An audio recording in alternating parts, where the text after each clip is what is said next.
Okay, good morning. Infomercial here. We do invasions, we do Elden Ring invasions, we do From Software lore videos. We talk about real stuff here. I'm about to show you maybe the worst invasion I've ever done in my entire life. This is not that invasion. This is a different one that was kind of fun. This is an arcane build. It's level 160. We're in New Game Plus. We're using the Mirai Executioner Sword. We have a lot of the multi-hit talismans on. Look at that! Call me Shredder. Call me Shredder the way I'm cheesing them. It's a fun build. You know, it's just kind of an arcane build that does arcane stuff. Whatever.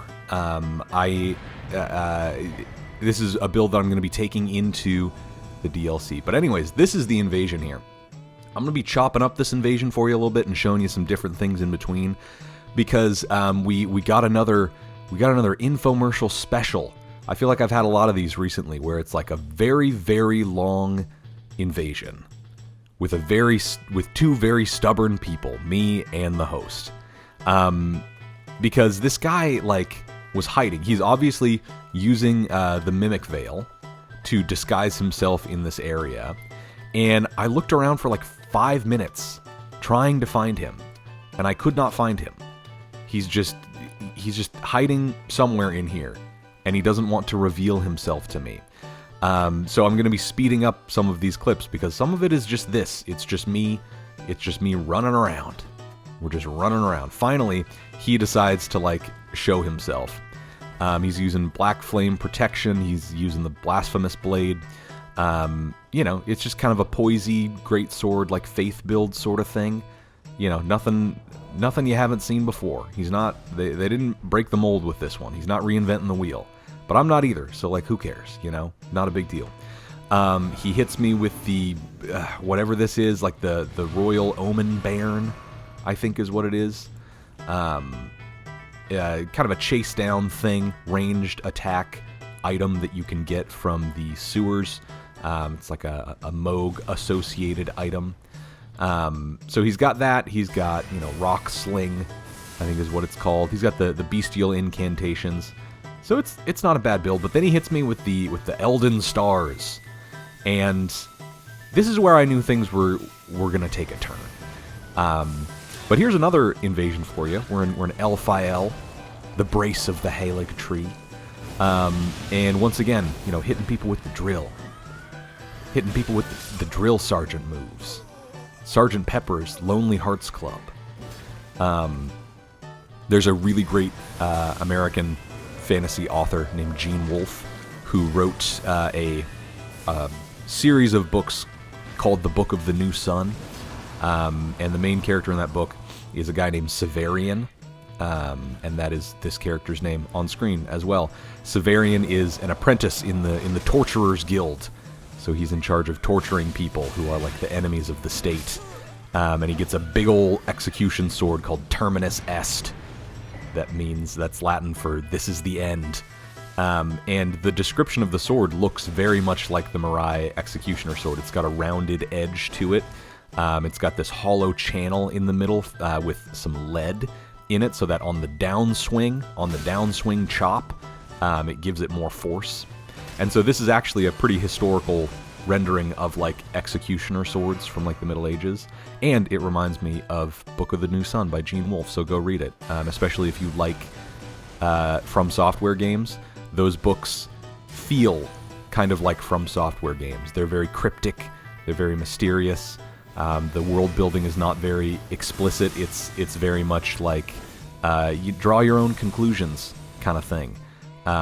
Gene Wolfe does not like to tell you what he's doing. He just writes a bunch of crazy shit, and then it's up to you to figure it out. So anyways, this guy was just sitting around. He's just been sitting around going, I need someone to match my freak. Well, guess what? Daddy's home. Daddy's home, and he had a bad day at work, and he's going to take it out on the kids. I'll match your freak. I'll match your freak and add $500 to it.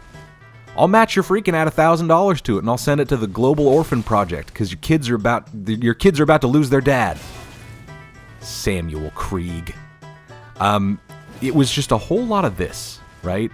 He would attack me a little bit, and then he'd back off, and he'd run away. And I have cut out like 10 minutes here where all he was doing was like attack once, run away, hit me with the Elden Stars, or hit me with the Royal Omen Baron.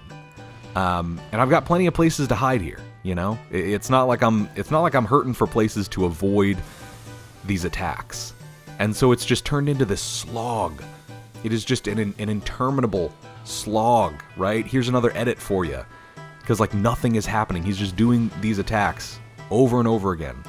I'm out of flasks, and I was not prepared on this invasion. I don't have anything to heal me, other than, like, the Blessed Dew Talisman.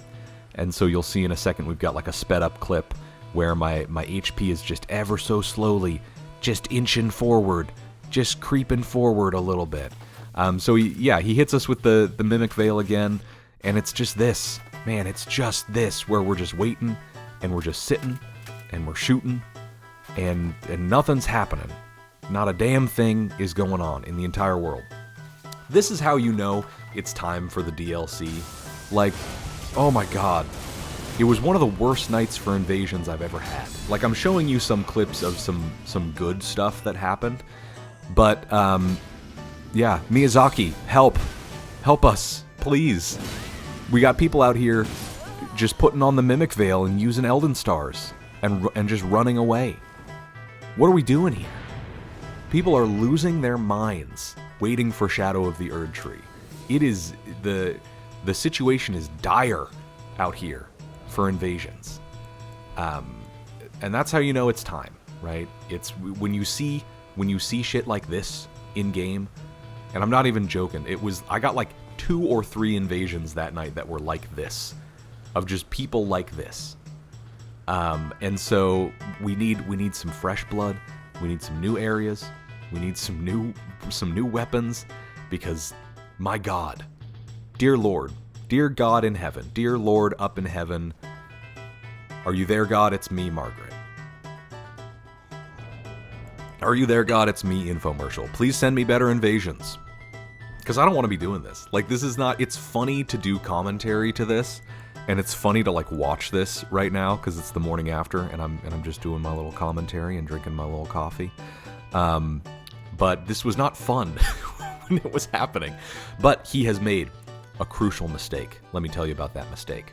What do you know about invasion zones? There's different zones where you get to invade, and they're walled off by little fog walls.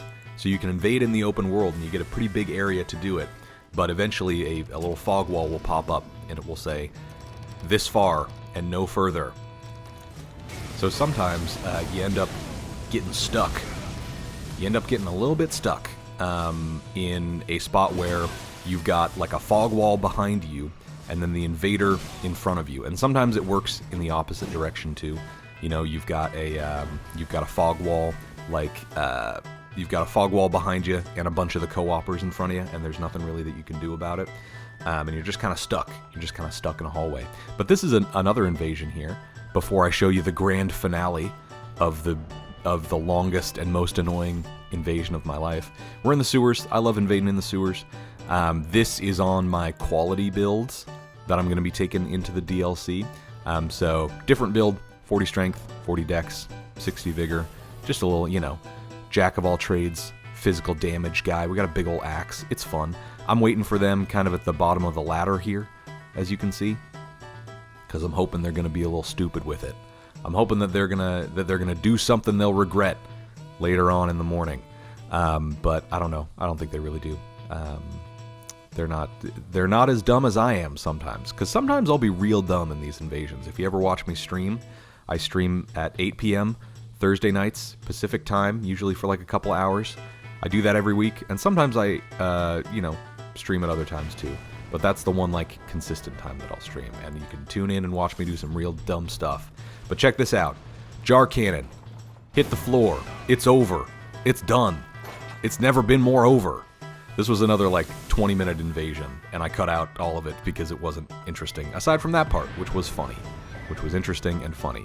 But anyways, we're back here at the tower, the Divine Tower of Caelid, and our host has gotten himself into a little bit of a pickle, because there is only one way out of this tower if you are being invaded, right? The co-op zone will not let you go inside the tower. The fog wall cuts you off from going inside the tower and then like going, you know, down into the tower where you fight the Godskin noble. And so he was trying to run away from me and get some distance from me, but now he is stuck on this tower. And I have like the phantom fingers, so I can kind of teleport around a little bit if I get stuck, if I get into sort of between a rock and a hard place. But he cannot. And so he is up at the top of this tower with nowhere to go. He's got a ladder in front of him, he's got a fog wall behind him, and he's got me closing the gap. And so at this point in the invasion, I knew that like, all right, we're coming to a decision point. It's decision 2012, and either I'm gonna win this thing or he's gonna win it. You know, like there's no more running away, there's no more hiding, there's no more putting on the mimic veil. It's just man versus man, just two big boys, just swanging at each other, big old crusty swords. Big old crusty gross swords. And we're just hitting each other. He's right here. He's right here. Look at him. There he is. Hello. And we're both thinking the same thing. This is one of those fun moments in invasions where invasions are usually very frantic. They're very action-packed. They're very short.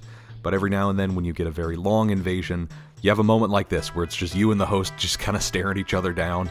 And we're both thinking the same thing. It's like, all right, man, this is it. Can't really go anywhere else, right? What are we gonna do here? Only one of us is walking away from this thing. And so I was kind of trying to test him a little bit, see what he's gonna do, right? What kind of moves you got? I know he's got the Blasphemous Blade. I know he's got the Elden Stars incantation. I know he's got the little like omen, the Regal Omen Bairn, I think is what it's called. And he's trying to fling some stuff at me, but because of the way that this ladder is set up and kind of the like geometry of this part of the level that we're on, like he can't hit me. He can't hit me, I can't hit him, but we're both just sitting here. And we're both just kind of seeing who's gonna go first, who's gonna flinch first. And what this really reminded me of was that part of Anor Londo, when you make it past the giant archers and you're on the little flying buttresses of the City of the Gods, and you got that like Silver Knight in front of you, and you have to either like parry him and like crit him off the edge, or you have to like, I don't know, like roll past him or something. Like he is standing in your way and you can't get past him, and so you have to come up with a little strategy about how you're gonna do it. I hate this incantation so much. It doesn't really even do that much damage, you know? And not even that much like stance damage either. Like I'm not getting like flinched by it. It's just annoying. It doesn't even have to be that deep. Some things are just obnoxious, and I hate it when people use them because it just forces me to walk away, and I don't like doing that. But at this point, I thought like, okay, let's just do it, right? I'm gonna go up here, and you know, we're gonna see what we can do. So I decided to put on like some of my poisiest armor that I've got. I think I've got like the scaled set here, and we're basically just trying to get enough poise to like swing through whatever he's gonna throw at us up at the top, and then it's in God's hands. It is literally in God's hands at that point. It was like 11 o'clock at night. I was tired. I wanted to go to bed, and I just thought, whatever, let's just do this, okay? Let's just go up there, and a little mono-y-mono, and whatever happens, happens. You know, it's not in my control anymore. It's not in my control anymore. Nothing's in your control. Do you know that about life? Nothing is in your control. Life is, life is what you make of it. Life is a full contact sport, and you don't really have a say in what goes on in your life a lot of the times, you know. So hits me with the Blasphemous Blade, and then he doinks twice and rolls, and that's it, and that's the video. Thanks.